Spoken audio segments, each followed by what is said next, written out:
Hello and welcome, ladies and gentlemen. Skillet coming to you from X4 Foundations, and this part of the beginner series, things to think about, how to kind of start your playthrough, things that I do when I start a new series or a playthrough.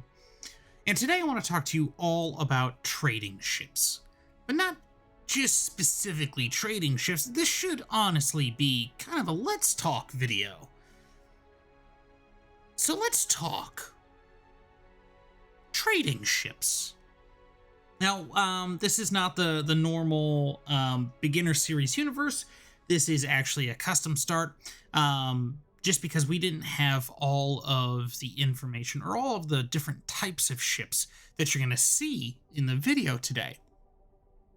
Now, what we have in front of us is M-class traders. Now, as long as you're growing your trading empire, conglomerate, whatever you want to call yourself, you're going to start building out or pirating or purchasing trade ships. And if you have them trade on their own, or if you have them trade for a station, they are going to come into some sort of conflict at one point or another. There are two M-class trade ships that do have a little bite behind them. And one of those, and not really, well, let me know in the comments if you actually utilize this ship. Before I ever met the Duke's Buccaneers, I utilized this ship. After meeting the Duke's Buccaneers, I really don't. Because one of the ships right here, the Cormorant, Vanguard, is a special kind of trader. It is basically a peregrine gunboat meant for trading. It has a single forward-facing weapon system. It has slots for 2 turrets, which we don't have here because this is just for show for you. But this has a little bit of bite behind it. It can take a hit, it can deal a hit. The other M-class ship is the Prometheus. If you haven't guessed it, you find that with the Duke's Buccaneers. If you go through the Parented storyline and you become their friend, you could purchase the ship, or if you don't become their friend and you want to get the ship, you have to pirate that ship. And we've done that in two of the streams, or attempted to do in a few of the recent streams, for either the beginners between the episodes streams or the illegal goods black marketeer streams. Now, the Prometheus has 3 forward-facing guns and 3 turrets mounted on the top. It's faster. I believe it might have roughly the same amount of storage space. I could be wrong, but what these 2 ships do lack is significant storage space for shipping wares. Now, one of the ships that I mentioned very early on is going to be the Boa, because the Boa has a very specific talent. It is fast, and that's what attributes to its survivability. Because if you pirate the Boa and you leave the split engines, 9 times out of 10, okay, probably 10 times out of 10, it's going to be faster than any opponent it goes up against. So its survivability is all based on its speed. It's not hauling the largest load, but it's getting from point A to point B fast and hopefully safe. Now, if a Boa does come into combat with either Scale Plate, Yaki, Dukes, the Little Pyramid Boys, the Kayak, or Xenon, it doesn't really have the longevity or the survivability to last in combat. It's got 1 shield and 2 turrets that are kind of awkwardly placed. Let's just be honest. Maybe, and just maybe, you have found paradise. You have started to grow and produce in a sector that you don't have to worry. And maybe you're like, Skillet, man, I've got this on lock. I've got a whole bunch of... Vulture. Sentinel. Because they have the largest amount of storage capacity. I'm hauling around 15,000 in these little babies.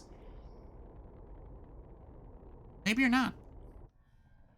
Maybe you're trying to stay local and you think the Vulture is a good ship, which it is a good ship. It is the largest hauling capacity or storage capacity for an M-class trader.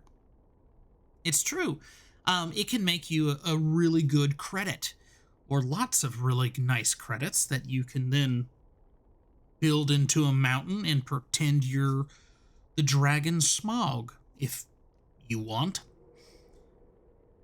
But combat will come to this ship inevitably. It's slow. But combat's going to come to your ships regardless of what you do. They might stray from the path on one trade run. They might get pinched by scale plate. Maybe Xenon's in the same picture. There's a whole lot that can happen.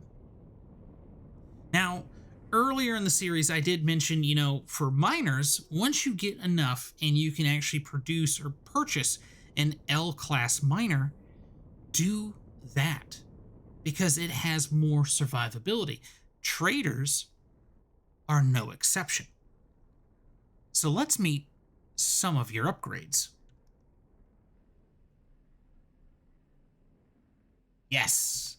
And you might already notice, hey, Skillet, not all of those are traders. You are a hundo P, as the new kids on the block like to say it. Correct. 100%. You're 100% correct. And we're going to get into it in a moment.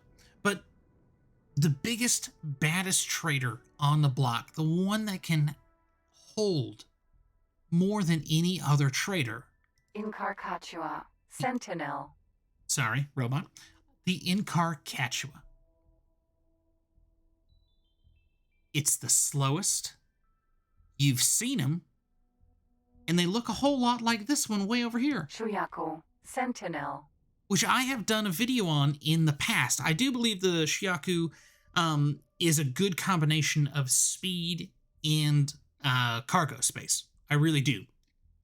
But we have to do this in a different view now. Oh, am I pushing the right button? There we go.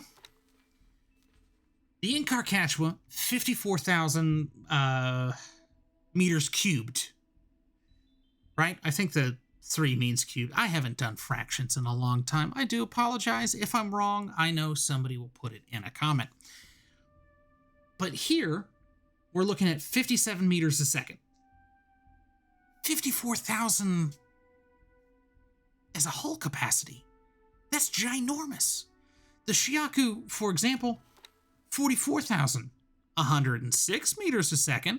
In all of these ships, except for the H, the Sturgeon, and the Earl King, I believe, all have roughly the same engines, which should be the split all-round engines. Because in my mind, how I approach this is I want the fastest cruise speed. You can be going through travel drive, perfect. There's going to be a point in time you're out of travel drive, or your ship's out of travel drive. And that's the moment it's going to get pinched by a pirate. I want the ship to be able to go as fast as it can as a cruise speed. So, Shuyaku, it's a good balance, I feel. I really do feel it's a good balance. Maybe you find yourself in the same position. But different factions' engines do different things. Argons and Terrans are more so better with travel drive, split for cruising speed. Now, I haven't done the tests anymore, but I know the Teladi were really good at kind of stopping on a dime.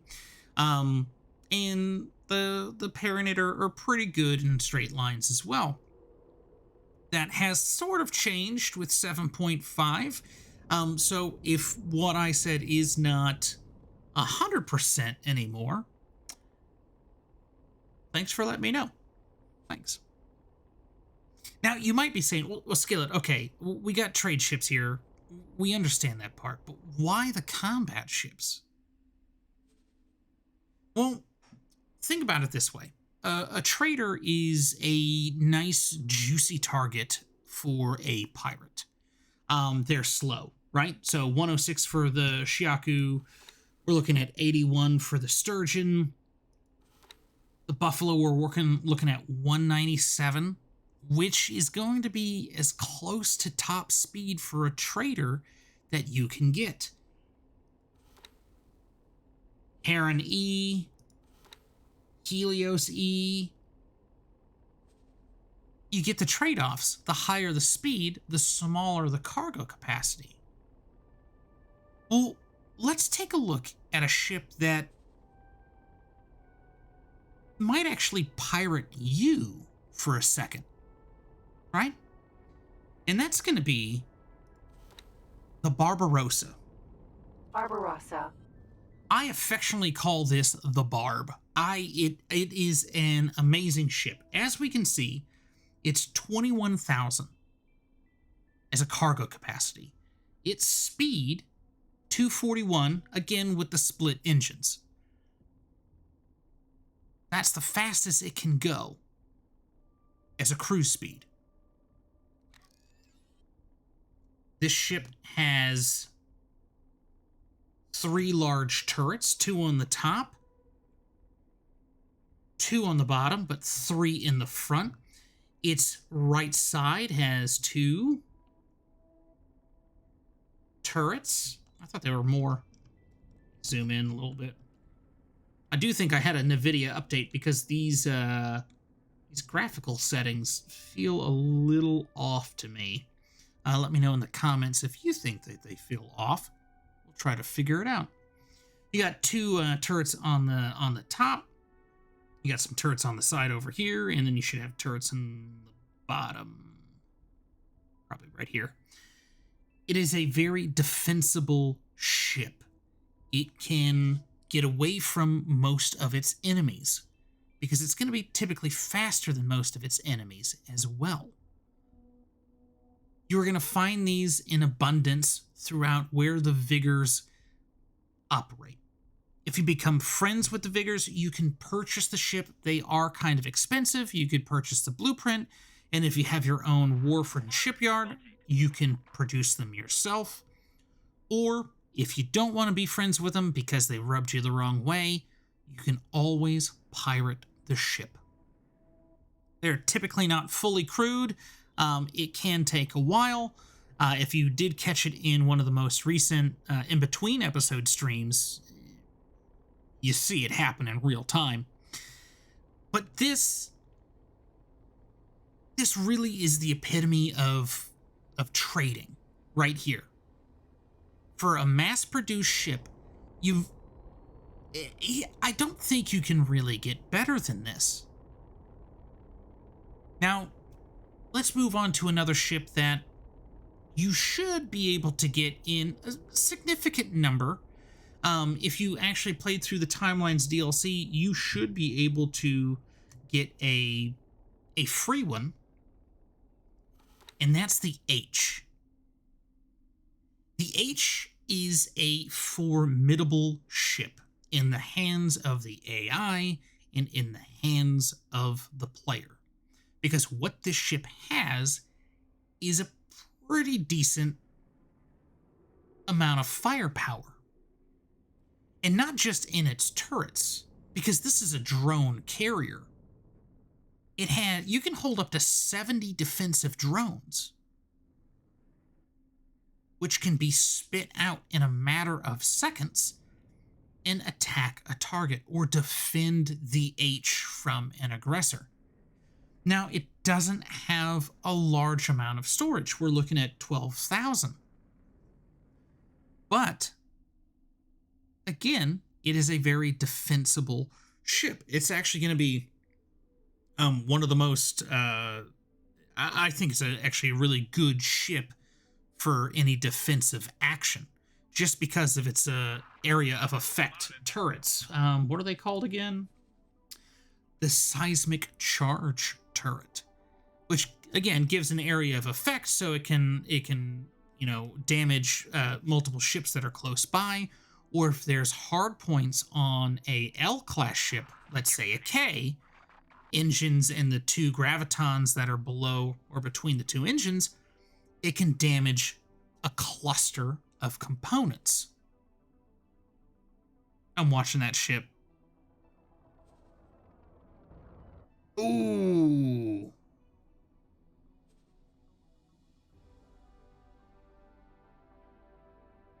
What a hit. I kind of wish we got that in. Oh, look at the Earl King go. Oh, look at the Colossus list.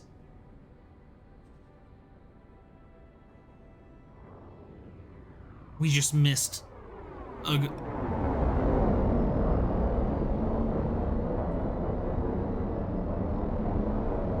Okay.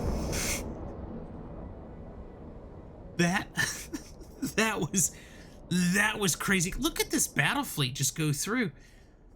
That was ridiculously crazy close. But let's actually talk about the Earl King. Because, oh, you know, I'm pushing the wrong buttons. Let's go back. Where is that? Incarcatura. Let's go back to the Incarcatura for a second. 54,000 cargo capacity. 54,000. The largest cargo capacity for a trader. How about you add 2,000 more onto that, you get 56,000, and then you also have a battleship for a trader. However, if you do not cheat to get all the blueprints for the Earl King, and you do it more of a traditional route, you know, to keep immersion, I feel sorry for you. It is a pain. It is a pain to get all the blueprints for the Earl King. But if you do it, or if you're in the process of doing that, that storage capacity does not change. It's your loadout on your ship, your turrets, your shield. I think the engines are a special engine. Yeah, Earl King.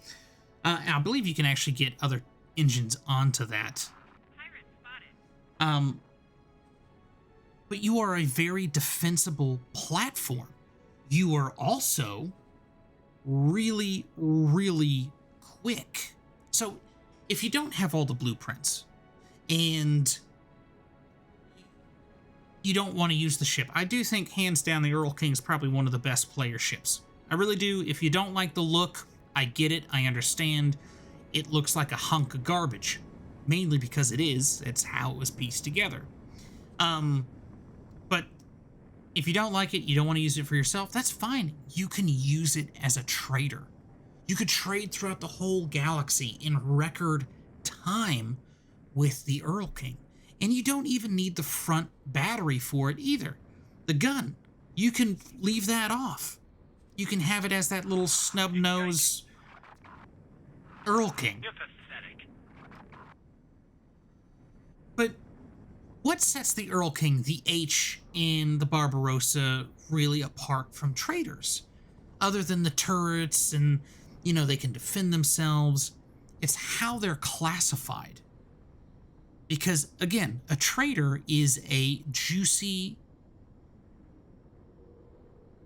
if you eat bacon, a piglet. A big, fat, juicy piglet ripe for making bacon out of. I don't know.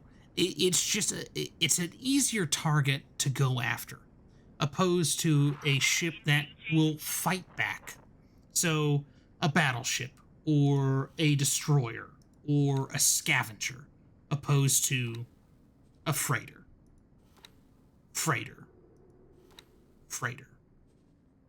Also, most of these, we're looking at 197 here. H is going to be probably the slowest out of these. The Barb 241, Earl King 347, H 144. but still, the survivability is in it, how it's classified and its ability to defend itself, opposed to a normal trade ship. But put in the comments, how is your playthrough going? Do you use a certain combat ship, even if it's an M-class ship, by the way? Let's see here. One that I have actually used myself. We won't do it that way. We'll actually do it this way. One that I have used myself is the Osprey. It's not the best, 2900, but as an M-class ship, it can do pretty well. But you can also... There's the Dukes.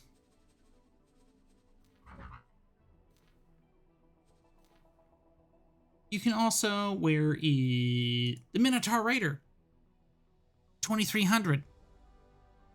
There are other ships that you can utilize that can help avoid pirate activity. But what do you use in trading? Do you use a traditional trading ship? Do you branch out into military craft? Put in the comments. I am actually very intrigued about what other people do, especially in this aspect. Because there's so many different routes that you can take. Especially if you've worked yourself far enough to get your own shipyard or wharf, or if you've made friends with the Vigors, or you've made friends with the Dukes. There's a whole lot that you can do, and I'm very curious about how you have implemented this into your own playthrough before I even went over this, or if you've never thought about it before. Just leave it in a comment. But this is going to be Skillet signing out for now. I'll see you guys again. I hope you enjoy whenever you do watch, morning, afternoon, evening. If you like the video, throw up a like. If you keep coming back, think about subscribing. Sometimes we do cool things, like stream, I don't know, play games together. I'll see you guys again.